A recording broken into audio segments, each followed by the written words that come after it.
Hello, I'm Father Joe Gambala, and welcome to the St. Malachi Meditation Garden. The reading today is a sower went out to sow, and some of the seed fell on the footpath. Some was eaten by birds or trampled underfoot.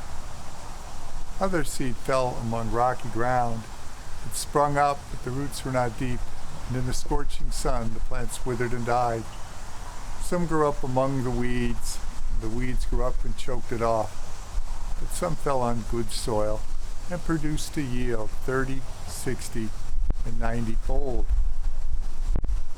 When I was young, I think I was in 6th or 7th grade, I convinced my mother to let me grow a vegetable garden. My grandfather had a vegetable garden and my mother had a garden, and I thought, well, why not give it a try? To be honest, I always wanted to grow some pumpkins. I wanted to grow my own Halloween pumpkin, but we planted sweet corn and tomatoes and beans and other things like that. And I learned a lot from my mother and my grandfather about gardening.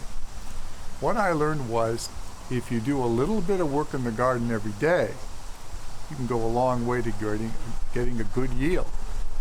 For example, after it rained, be a good time to go in the garden and pick up the stones that rose to the surface, because the stones get away in the way of the roots.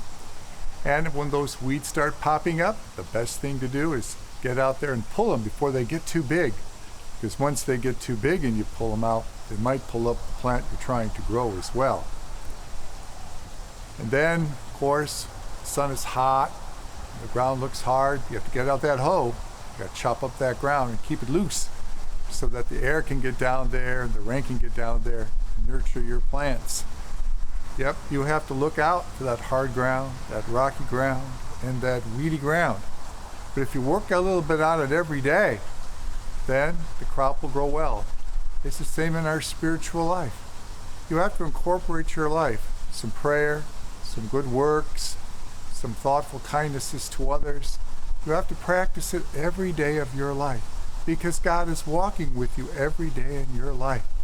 So when you're having a tough time, ask God to come into your life and soften your heart. If you need some help, ask God to send it. If you're being tempted, ask God to give you the strength to resist.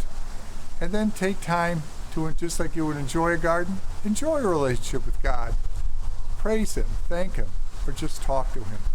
Make God a daily part of your routine every single day of the life, and you will find that when you reach the heavenly gates, that your yield will be 30, 60, or maybe even 100-fold.